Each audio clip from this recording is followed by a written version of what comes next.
इस फिल्म की कहानी का आधार साल 2067 भविष्य में सेट किया गया है। इस समय सन के कारण धरती पर हीट वेव बहुत ज्यादा बढ़ गया है, जिसके कारण एक एक करके सारे देश तबाह हो गए हैं। सिर्फ ऑस्ट्रेलिया का एक शहर बचा हुआ है। पेड़ पौधे हरियाली सब कुछ खत्म हो चुका है, लेकिन कुछ इंसान अभी भी जिंदा बचे हुए हैं। ऑल थैंक्स टू क्रॉनिकॉप कंपनी, जिसने सिंथेटिक ऑक्सीजन तैयार किया है। लेकिन ये ऑक्सीजन सभी को सूट नहीं करता, जिसके कारण इससे इन्फेक्टेड लोग थोड़े ही दिनों में मर जाते हैं। इस समय लोग सिंथेटिक ऑक्सीजन खरीदते हैं। हाई ग्रेड ऑक्सीजन का प्राइस भी बहुत ज्यादा हाई होता है, जिसके कारण क्राइम रेट्स भी बहुत बढ़ चुका होता है। इस फिल्म के हीरो का नाम इथन वाइट है। आज उसका 8वां बर्थडे है। इस मौके पर उसके पिता रिचर्ड वाइट उसे एक अनोखा बॉक्स देते हैं। जैसे ही इथन उसमें अपना हाथ डालता है, तभी उसके हाथ में एक घड़ी जैसा अजीब सा गैजेट जकड़ लेता है, जिसकी वजह से उसके हाथ से खून निकलने लगता है। यह देखकर तुरंत उसकी माँ उसके पास आ जाती है। उसके पिता कहते हैं कि ये अब नहीं निकलेगा, इसे मैंने तुम्हें एक स्पेशल मकसद के लिए दिया है, जिसे तुम अभी नहीं समझ सकते, पर एक दिन तुम जरूर समझोगे।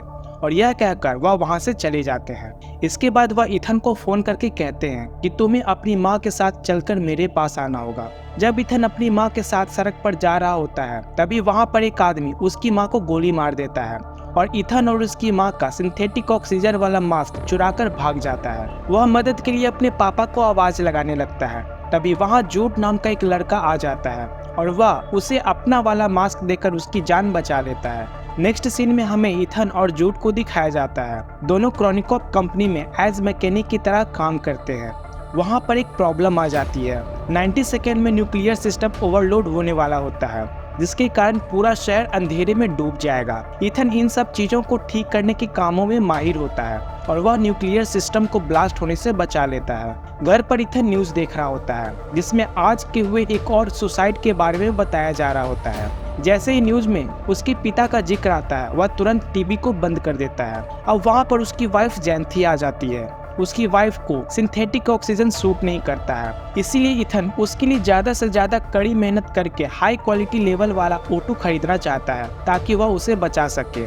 जब दोनों साथ होते हैं, तभी उसकी वाइफ के मुंह से खून निकलने लगता है। अगले दिन जब इथन अपना काम कर रहा होता है, तभी वहाँ पर क्रॉनिकॉप के लोग आ जाते हैं और उसे वहाँ से ले जाने लगते हैं। जूड भी उनके साथ चला जाता है। इथन को बुलाने वाली का नाम रेजिना होता है। वह क्रॉनिकॉप के पार्टिकल रिसर्च के CTO होती है। वह इथन को बताती है कि दुनिया बहुत तेजी से खत्म हो रही है और तुम हमें बचा सकते हो। वह उन्हें लेकर क्रॉनिकॉप के लैब में आ जाती है। वहाँ पर ग्रिड नाम का एक बहुत बड़ा मशीन होता है। रेजिना उसे बताती है कि इसे तुम्हारे डैड ने बनाया था।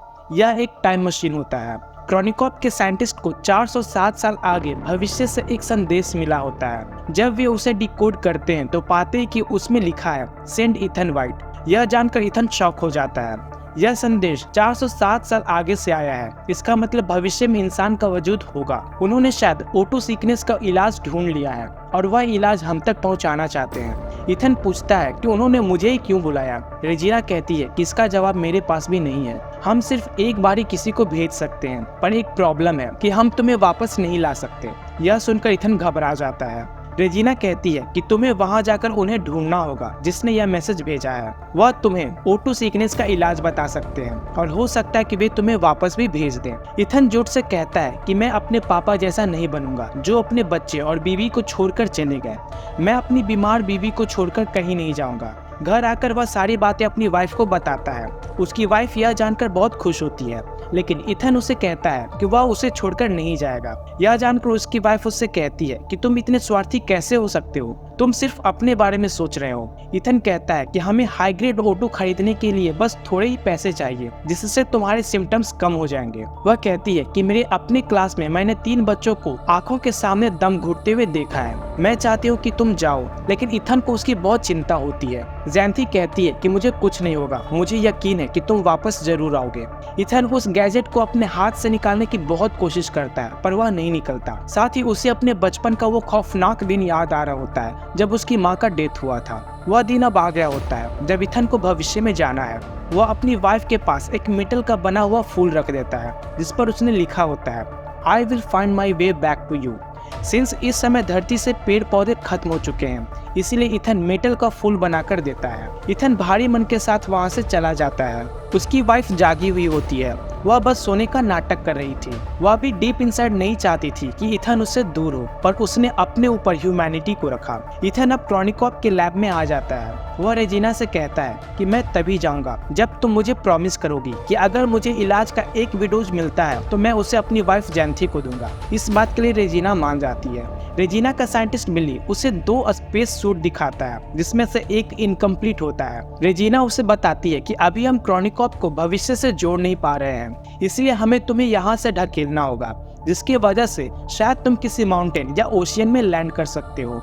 यह सुनकर इथन डर जाता है। रेजिना कहती है कि हम कोशिश करेंगे कि जितना हो सके हम तुम्हें रेडियो वेव के सोर्स के पास ही लैंड कराएं। वहां पहुंचकर तुम उन्हें ढूंढना जिन्होंने मैसेज भेजा था। वह उसे मोटिवेट करते हुए कहती है कि ये मानव जाति के लिए बहुत जरूरी है। बिल्ली उसे आर्ची नाम का एक गैजेट देते हुए कहता है कि वहाँ सिर्फ यही तुम्हारी दोस्त होगी। यह आर्ची हम तक तुम्हारी इन्फॉर्मेशन पहुँचाते रहेगी।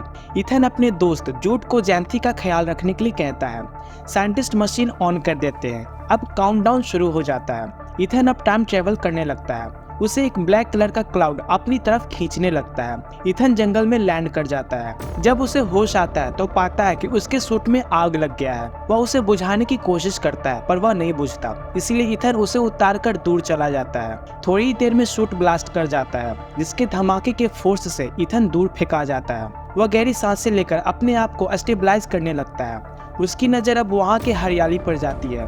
उसे हर जगह पेड़ और पौधे दिख रहे होते हैं, जिसे देखकर उसे बहुत खुशी होती है, क्योंकि उसने लाइफ में ऐसा कुछ पहली बार देखा होता है। वह उन्हें छूकर फील करने लगता है। वह अपने सूट के डिवाइस से किसी को कम्युनिकेट करने की कोशिश करता है। तभी वहाँ पर उसकी नज़र आर्ची पर पड़ती है, जो कि अभी भी वर्किंग कंडीशन में होता है। उसे उससे पता चलता है कि पास ही में एक स्ट्रक्चर है। वह वहाँ जाने लगता है। वहाँ पहुँचने पर उसे एक स्केलेटन दिखता है। जब वह उस स्केलेटन को ऑब्जर्व करता है तो पाता है कि उसे किसी ने गोली मारा है। जब वह उसके कपड़े पे लिखे नाम को देखता है तो वो हैरान हो जाता है, क्योंकि ये उसी का नाम होता है। इसका मतलब ये स्केलेटन उसी का है। वहाँ उसे उस आदमी का आर्ची मिलता है। वह अपने आर्ची से पूछता है कि यहाँ मेरे 2 रूप क्यों हैं। आर्ची कहती है कि मुझे लगता है कि ये तुम ही हो, और इसके अलावा वह कोई और जानकारी नहीं दे पाती है। वह स्केलेटन के हाथ पर सेम उसी के हाथ जैसा गैजेट लगा देखता है। वह गैजेट को स्केलेटन के हाथ से निकाल लेता है। दोनों गैजेट्स में फर्क बस इतना होता है कि पुराने वाले में ग्रीन लाइट जल रही होती है और नए वाले में रेड। वह वहाँ के दरवाजे को खोलने की कोशिश करता है पर उससे नहीं खुलता। वह पुराने वाले आर्ची को ऑन करता है। उसकी बैटरी सिर्फ 2% बची होती है, जिसके कारण डिस्प्ले ऑन नहीं होता।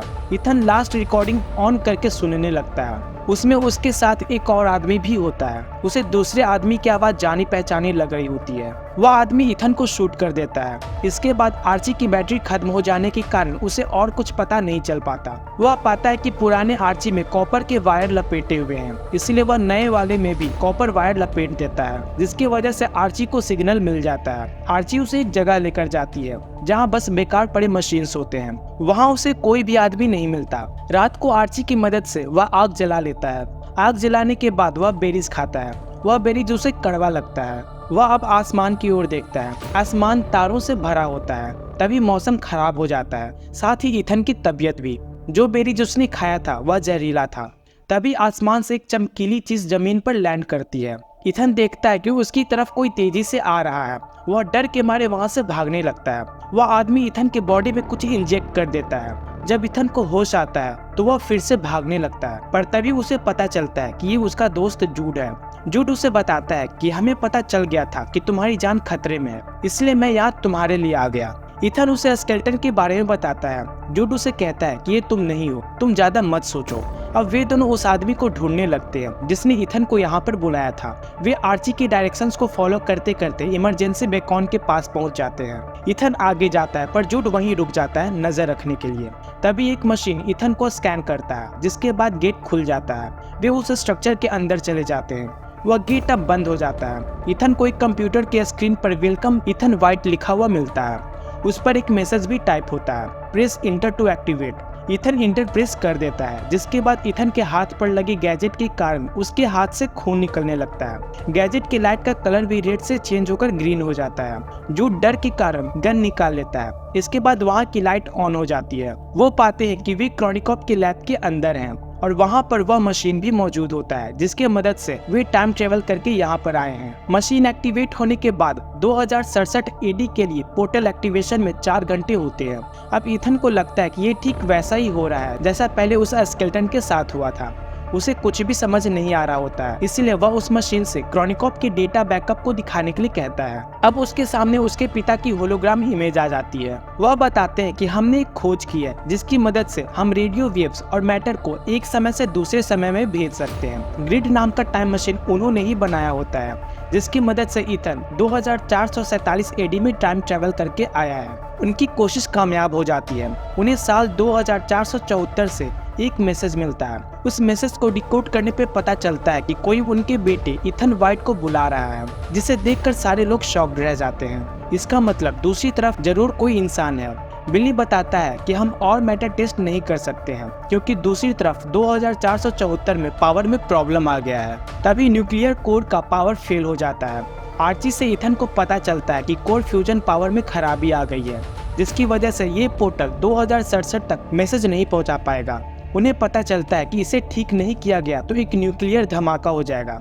ईथन को लगता है कि अगर ये सब होने वाला था तो ये बात क्रॉनिकॉप को जरूर पता होगा, तो उन्होंने इसके बारे में उसे बताया क्यों नहीं। उसे शक होता है कि उन्होंने किसी सोल्जर या डॉक्टर के बदले जूड को क्यों भेजा। इसके जवाब में जूड कहता है कि तुम थैंकलेस हो, मैं अपनी जान पर खेलकर यहाँ तुम्हारे लिए आया हूँ। अब वे उन्हें ढूंढने निकल जाते हैं जिसने वो मैसेज भेजा था। वो पाते हैं कि वहाँ शहर के नाम पर बस खंडर बचा हुआ है। उस शहर में बस लाशों के कंकाल पड़े होते हैं। ईथन अपनी वाइफ की क्लासरूम में जाता है। उसे वहाँ उसकी वाइफ जैंथी का स्केलेटन भी मिलता है। उसे वह मेटल से बना फूल भी मिलता है जिसे उसने जाने से पहले जैंथी के पास छोड़ा था। जैंथी ने उस पर लिखा होता है I wish you come back. उसे अब फील होता है कि वह भी अपने पिता की तरह ही निकला। वह भी अपनी वाइफ को मुसीबत के वक्त छोड़कर चला गया। वह उसकी मौत के लिए अपने आप को गिल्टी मानने लगता है। जूड उसे समझाता है कि ये तुम्हारी गलती नहीं है। तभी ईथन को लगता है कि जूड ठीक वही सब कह रहा है जो आर्ची के लास्ट रिकॉर्डिंग में दूसरा आदमी कह रहा था। ईथन फिर से रिकॉर्डिंग सुनने लगता है। यह सब सुनने के बाद जूड डर जाता है और वह ईथन के सामने गन तान देता है। वह उसे कहता है कि जिसे तुमने सुना वो मैं नहीं हूँ, मैं तुम्हें कभी नहीं मार सकता। अब वे दोनों उस टनल के अंदर आ जाते हैं जहां न्यूक्लियर का कोर मौजूद होता है। वे प्रॉब्लम को सॉल्व करने लगते हैं। पावर रीरूट फेल हो जाता है और उन्हें वार्निंग मिलती है सर्विस चैम्बर को खाली करने का। दरवाजा बंद होने लगता है जिसे रोकने के लिए जूड डोर को मेटल से अटका देता है। ईथन उस मेटल को हटा देता है जिसके कारण डोर लॉक हो जाता है। साथ ही उस कमरे में अब ऑक्सीजन भी नहीं होता जिसके कारण वह बेहोश होने लगता है। बेहोश होने से पहले वह प्रॉब्लम सॉल्व कर देता है। तभी जूड कांच तोड़कर अंदर आकर ईथन की जान बचा लेता है। अब पोर्टल लॉन्च होने में सिर्फ 37 मिनट बाकी होते हैं। ईथन सामने की डोर को खोलकर देखता है तो पाता है कि यह वही जगह है जहां उसका स्केलेटन मौजूद है। अब वह नए वाले आर्ची के बैटरी को पुराने वाले आर्ची में लगा देता है। वह जूड को कहता है कि तुम मुझे मारकर वापस घर चले जाओगे और मेरा कंकाल हमेशा के लिए यहाँ सड़ता रहेगा। वह आर्ची को लास्ट रिकॉर्डिंग प्ले करने के लिए कहता है। उस रिकॉर्डिंग में जूड ईथन के सामने गन लिए हुए होता है। जूड ईथन से कहता है कि मैं ऐसा कभी नहीं करूंगा। ईथन जूड को कमरे में बंद करके अपने पापा की रिकॉर्डिंग देखने लगता है। वह देखता है कि उस वीडियो में वह ईथन से माफी मांग रहे होते हैं। इसके बाद वह अपनी वाइफ को फोन करते हैं और ईथन को कहते हैं अपनी मॉम के साथ आने के लिए। तभी रिचर्ड के पास रेजिना जूड के साथ आती है। वह समझ जाते हैं कि रेजिना के नेक इरादे नहीं हैं। वह इस मशीन का गलत इस्तेमाल करने के लिए उसे मना करते हैं। बिल्ली बताता है कि हम एक इंसान को उस समय में भेज सकते हैं जो वहां जाकर प्रॉब्लम को ठीक कर सके ताकि इंसान आसानी से यहाँ से वहां आ जा सके। लेकिन इस बात के लिए रिचर्ड तैयार नहीं होते हैं क्योंकि इसमें बहुत खतरा होता है और उस इंसान की जान भी जा सकती है। रेजिना कहती है कि इंसानियत को बचाने का बस यही तरीका है कि इंसान उस समय में चले जाएं। लेकिन रिचर्ड को ये एक आखिरी रास्ता नहीं लगता। उन्हें लगता है कि कोई ना कोई और रास्ता जरूर होगा इंसानियत को बचाने का। वह रेजिना से कहते हैं कि मैंने दूसरी तरफ के मशीन को ईथन के डीएनए से लॉक किया है जो सिर्फ उसी से खुलेगा, जिसका मतलब दूसरी तरफ का पोर्टल सिर्फ ईथन के डीएनए से ही खुल सकता है। रेजिना बिली से पूछती है कि क्या तुम इसे चला सकते हो, जिस पर वह कहता है हाँ। इसके तुरंत बाद वह रिचर्ड को गोली मार देती है और यही कारण होता है कि रिचर्ड अपनी वाइफ और ईथन को बचाने नहीं नहीं आ पाए थे क्योंकि वह खुद यहाँ पर मारे जा चुके थे। यह देखकर इथन शॉक के साथ साथ लाचार भी फील कर रहा होता है। तभी जूड दरवाजा तोड़कर बाहर आ जाता है। रेजिना जूड को इथन को बचाने का ऑर्डर देती है क्योंकि वही दूसरी तरफ के पोर्टल का चाबी है। अब इथन को पता चल गया होता है कि उसके पिता उसे बचाने क्यों नहीं आ पाए थे। अब उसे जूड पर बहुत गुस्सा आ जाता है। वह जूड से कहता है कि तुमने मेरा इस्तेमाल किया है, जिस पर जूड कहता है कि उन्होंने मेरा भी इस्तेमाल किया है। वह बताता है कि वो सब यहाँ आ रहे हैं, तुम कितनी भी कोशिश कर लो लेकिन तुम अतीत को नहीं बदल सकते। इथन उन्हें यहाँ आने से रोकने के लिए मशीन बिगाड़ने लगता है। जूड उसे रोकने के लिए उसके सामने गन तान देता है और वह इथन से कहता है फाइट करने के लिए।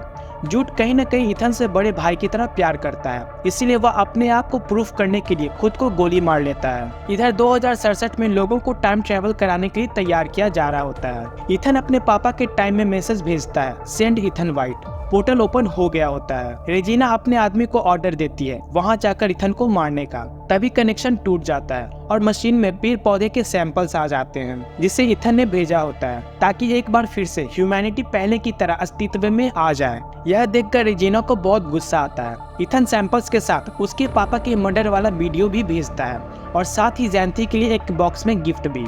इथन पूरी तरह से उस मशीन को नष्ट कर देता है। उस वीडियो के आधार पर रेजिना को रिचर्ड का खून करने के लिए अरेस्ट कर लिया जाता है।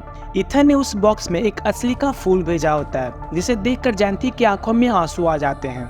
इथन जूड के लिए एक मेमोरियल बनाता है और उसके ग्रेव पर मेटल का बना फूल रख देता है। उसे वहाँ एक तितली दिखाई देती है जिसके बाद वह दौड़कर वहां जाता है जहां उसका स्केलेटन था। वह स्केलेटन अब वहां पर नहीं होता। इसका मतलब इथन ने सब कुछ बदल दिया है। वह दौड़कर शहर को देखने के लिए जाता है तो वह पाता है कि वहां पर एक हाईली सिविलाइज्ड सिटी मौजूद है। इसका मतलब वह इंसानियत को बचाने में कामयाब हो गया है और यह मूवी यहीं पर खत्म हो जाती है। अगर आपको इस मूवी का एक्सप्लेनेशन पसंद आया हो तो प्लीज़ इस वीडियो को लाइक करें और शेयर करें, और कुछ सजेशन देना हो तो कमेंट करें। ऐसे ही मूवीज़ और सीरीज़ का एक्सप्लेनेशन देखने के लिए चैनल को सब्सक्राइब करें। तब तक के लिए टाटा बाय बाय, जय हिंद जय भारत।